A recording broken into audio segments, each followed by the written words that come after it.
we have discussed so far different applications of large sample procedures in statistics. We have discussed Z transformation, that is Fisher's Z transformation, in our last module.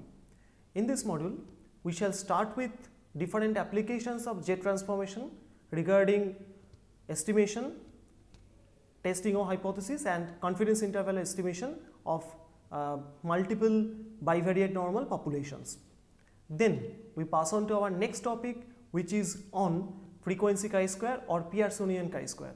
Actually, what we have discussed so far is related to asymptotic distributions regarding some discrete or continuous distributions, but often we get observations in terms of frequencies. So in such a case, we need to develop some other types of theory for large sample distributions. So we discuss all these things in this current module, and we shall next discuss few applications of Pearsonian chi-square and give some introductory and motivating examples on how to get better results using Pearsonian chi-square statistics.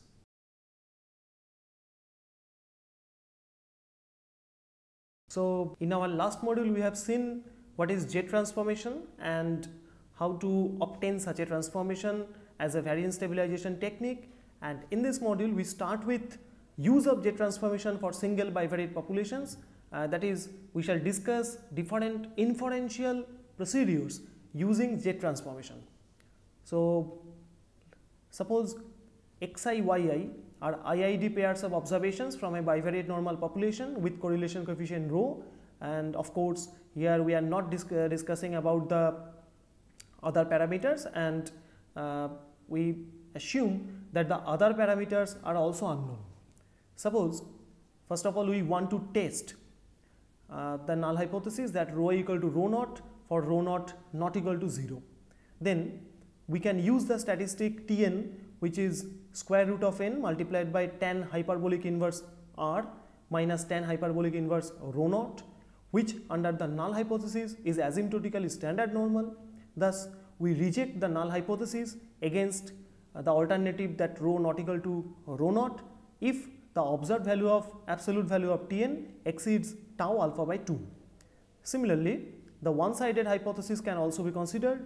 Again, for confidence interval estimation, we can use the quantity square root of n multiplied by tan hyperbolic inverse r minus tan hyperbolic inverse rho as a pivot, and can obtain a confidence interval with endpoints tan hyperbolic z1 and tan hyperbolic z2 with approximate confidence coefficient 1 minus alpha, where z1 is tan hyperbolic inverse r minus tau alpha by 2 divided by square root of n, and z2 as tan hyperbolic inverse r plus tau alpha by 2 by square root of n.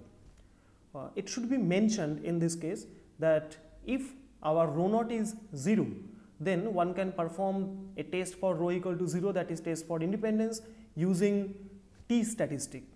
So we have some alternative test and which is valid for every alternative rho naught. Next, consider some types of estimation. Suppose we have k independent samples from k bivariate normal populations with common correlation coefficient rho. Assume that Ni observations are available from the ith population and Ri is the sample correlation coefficient for the ith population. Suppose it is required to obtain a pooled estimate of rho, that is, we get information from k bivariate normal populations and the common correlation coefficient is rho. So definitely rho should be estimated considering all these samples together. So that is what is known as a pooled estimator of rho. So we define Zi as tan hyperbolic inverse Ri, then asymptotically it has a normal distribution with mean zeta, which is defined as tan hyperbolic inverse rho, and variance 1 by Ni.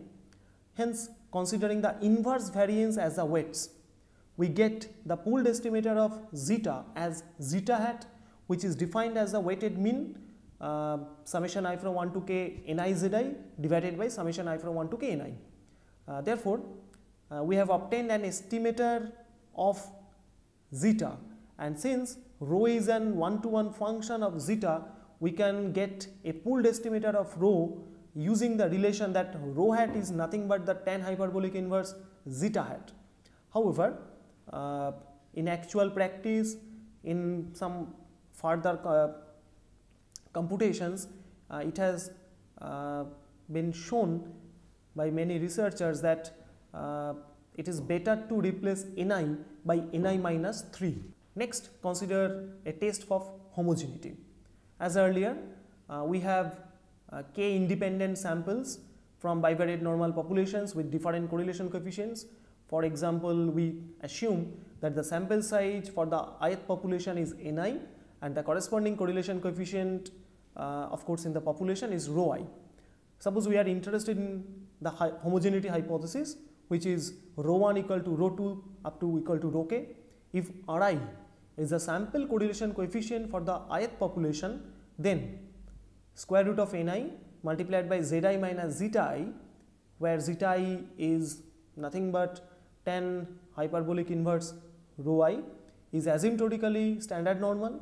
Zeta naught is the common unspecified value under the null hypothesis. Then we may take our statistic Tn as summation I from 1 to k Ni minus 3 multiplied by Zi minus zeta naught whole square, which is approximately distributed as a chi-square with k degrees of freedom. However, zeta naught is not specified and hence we replace it by pooled estimator zeta naught hat, which is summation I from 1 to k Ni minus 3 Zi divided by summation I from 1 to k Ni minus 3, that is weighted mean of Zi with weights being Ni minus 3. So we get our modified statistic Tn dash as summation I from 1 to k Ni minus 3 multiplied by Zi minus zeta naught hat whole square, that is just by plugging the zeta naught hat in the original estimator in our original statistic Tn. Since we have replaced zeta naught by zeta naught hat, therefore we get some linear restriction, and it is well known that the distribution of sum of squares subject to some linear restriction reduces the degrees of freedom of the chi-square variable, and since we have one linear restriction, we get the asymptotic distribution as chi-square k minus 1 as compared to the chi-square distribution with k degrees of freedom for Tn. Therefore, a large sample test would reject the null hypothesis if the observed value of Tn dash exceeds chi-square k minus 1 alpha. So finally, the same methods can be adopted for the homogeneity of k Bernoulli population or normal population with respect to variance or Poisson population. In addition, for k independent samples of different sizes from the same population, one can as earlier obtain pooled estimates of the parameters of interest. However, the subsequent development is routine and hence we skip the details. At this point, it should be noted that if we want to test the homogeneity of k normal population with respect to mean considering equal variances and unknown variances, then the procedure is nothing but one-way analysis of variance. So this should be kept in our mind that whenever we have data from several normal populations with equal variances, then we need not to adopt large sample procedures because a good small sample procedure is available. Next, we pass on to our next topic, which is on asymptotic distributions related to quadratic forms.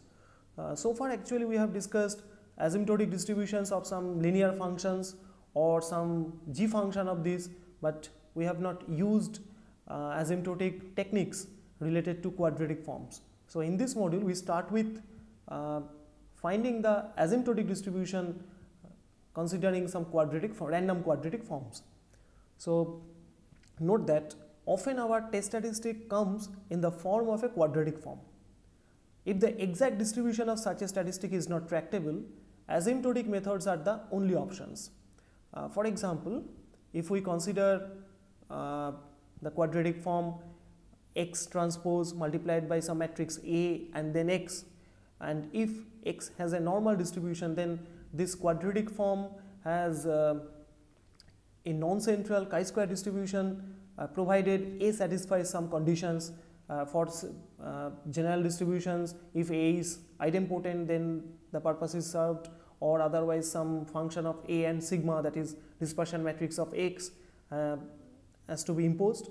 So for normal quadratic forms where X has some multivariate normal distributions, the exact distribution can be obtained. However, if the distribution of X in such a quadratic form differs from normality, the asymptotic distribution, even the exact distribution, is not tractable or even can be obtained. However, the asymptotic distribution of a quadratic form is not the usual normal, in fact chi-square. So what we have discussed so far, in most of the cases we find the asymptotic distribution as a normal, and in some cases some variation of this. But in this case, when the quantity is a quadratic form, we get a positively skewed distribution as our limiting distribution. In fact, we get some variations of chi-square distribution. Thus, we start with some basic asymptotic results on quadratic forms and later provide applications in statistical hypothesis testing. We start with some auxiliary results before we proceed to our general result of interest. So we start with lemma 1. If the p component vector X has a p-variate normal distribution with mean mu and dispersion matrix sigma, where dispersion matrix sigma is assumed to be positive definite, then the quadratic form Z, which is defined as X minus mu transpose sigma inverse multiplied by X minus mu, has a chi-square distribution with degrees of freedom p. The proof of the above result is very simple, but still we give some outline of this proof. Since sigma is positive definite, sigma inverse is also positive definite. So there exists a matrix C such that C multiplied by sigma inverse multiplied by C transpose is identity matrix of order P. Now if we define Y as C times X minus mu vector, then Y has a p-variate normal distribution with mean vector 0 and dispersion matrix IP. So using the relation that C is non-singular, we can express Z as Y transpose Y, which is nothing but summation I from 1 to p yi square. And since the distribution of Y vector is p-variate normal with mean 0 and dispersion matrix IP, different components of yi are IID as standard normal. Therefore, it follows from the definition of a chi-square variable that Z is the sum of squares of p independent chi-square 1 variables. Therefore, by definition, Z has a chi-square distribution with p degrees of freedom. Next, consider our next lemma. If xi are IID p component random vectors with mean mu and dispersion matrix sigma, and sigma is assumed positive definite, then W defined as n times x bar minus mu transpose Sn inverse multiplied by x bar minus mu converges in distribution to a chi-square distribution with p degrees of freedom, where Sn is the sample variance covariance matrix defined by 1 by n summation I from 1 to n xi minus x bar multiplied by xi minus x bar transpose. So for a proof, first of all we use multivariate CLT. Then since xi are different variables, different vectors which are IID, we can say that square root of n multiplied by x bar minus mu converges in distribution to some random variable y, where y has a p-variate distribution, p-variate normal distribution with mean vector 0 and dispersion matrix sigma. Since Sn can be expressed as 1 by n summation I from 1 to n xi transpose minus x bar transpose, and we have Slutsky's theorem, we get that 1 by n summation I from 1 to n xi transpose converges in probability to sigma plus mu transpose, and x bar transpose converges in probability to mu transpose, and therefore we get that Sn converges in probability to sigma. Hence, from Slutsky theorem, we get that W converges in probability to a random variable which is actually W converges in distribution to a random variable which is defined as y transpose sigma inverse y, and then applying lemma 1 as we have discussed earlier, we get the quantity y transpose sigma inverse y is distributed as a p-variate, as a chi-square distribution, as a chi-square variable with p degrees of freedom, and therefore we get the result. Our next topic, which is on Pearsonian chi-square statistic. So before we go to some application, we let us form the statistic and the basic premises. Suppose n independent trials are performed. Each trial has k mutually exclusive and exhaustive outcomes a1, a2, ak, with pj as a probability for the jth outcome. Naturally, since we are considering mutually exclusive and exhaustive outcomes, sum over pj for every j is unity. Let fj be the number of trials with outcome aj, so that summation fj equal to n. Then Pearson's chi-square statistic is defined as Tn equal to summation I from 1 to k fj minus npj whole square, whole thing divided by n times pj. Now we just pass on to our next result, which states that as n tends to infinity, Tn converges in distribution to a chi-square variable with k minus 1 degrees of freedom. So for a proof, define the k component outcome vector for the ith trial x upper I, where the jth component of x upper I takes the value 1 with probability pj, and it takes the value 0 with probability 1 minus pj, so that exactly k minus 1 components of x upper I are zeros and only a single one, so that the sum summation j from 1 to k xj upper I equal to 1. Then x upper I for I equal to 1 to n are IID vectors with x upper I having a multinomial distribution with parameters n, p1 up to pk, so that then x upper I are IID vectors with x upper I having a multinomial distribution with parameters n, p1 up to pk, so that expected value of x upper I is p. P is a vector with components p1, p2, pk, and dispersion of x upper I is nothing but a matrix which is defined as diagonal matrix of diagonal matrix with diagonal elements p1, p2, pk minus p transpose.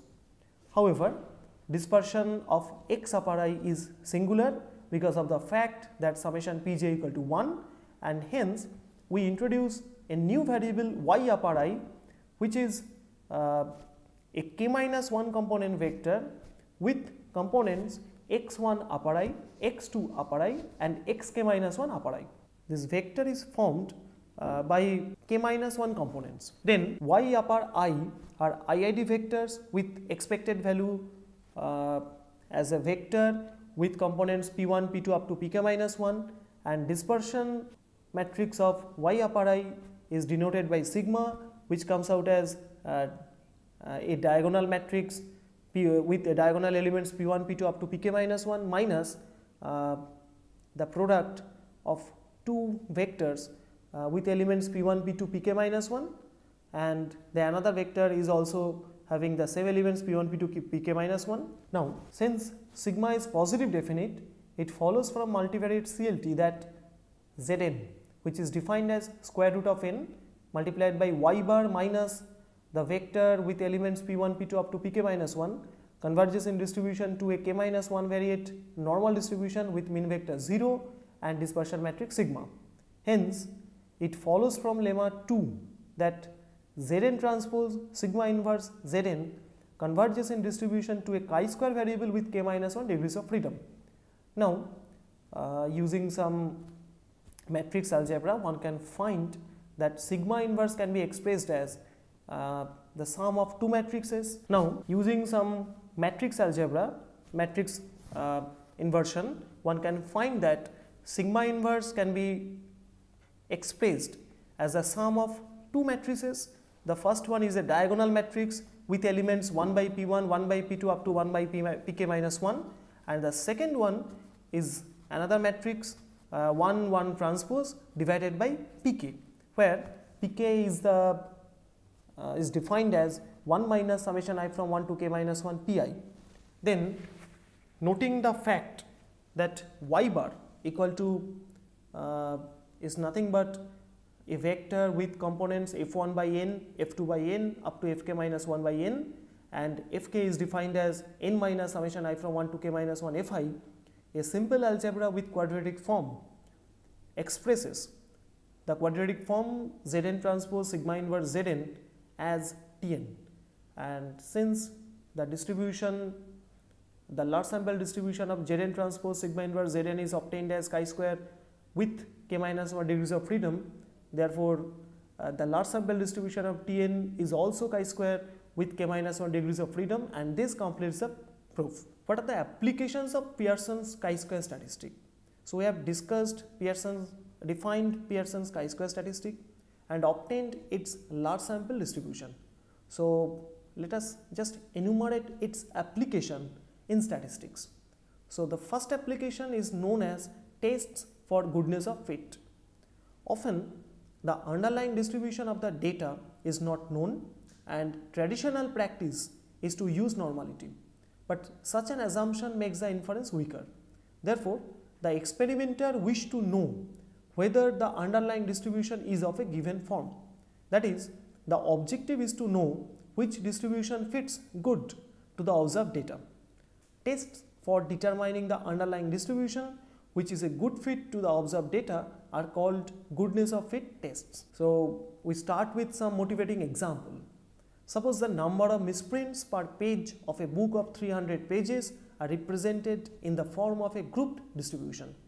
So we have the classes number of misprints per page, which is either 0, 1, 2, 3 or exceeding 4, and the corresponding number of pages are given in the presentation. Here one can find the number of observations, that is 300, is quite large to assume normality. But the variable is discrete with small number of categories. It is well known that the number of misprints per page has in general a Poisson distribution, but the mean, that is the only parameter for the Poisson distribution, is not specified in advance. Then how to test the hypothesis that the observations are coming from a Poisson distribution with unknown parameter? So we have in our hand a Poisson distribution with unknown parameter, and we have to check whether the data is adequate to get a Poisson parent.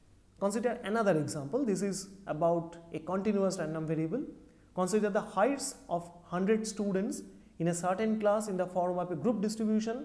The heights are given in the form of class intervals starting from 154 to 179. We have 5 class intervals, and the corresponding frequencies, that is the corresponding number of students, are also given.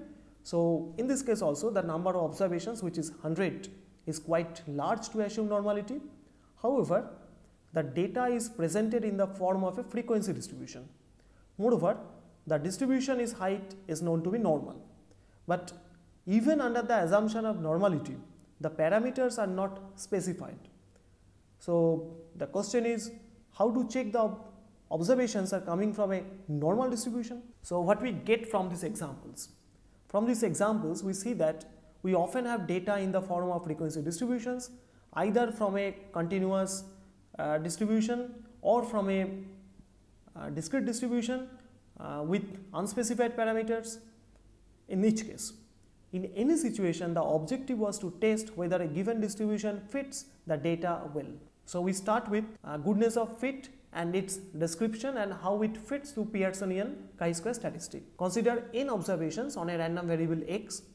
Let the range of x be divided into mutually exclusive and exhaustive sets ai, and observations are classified into these classes.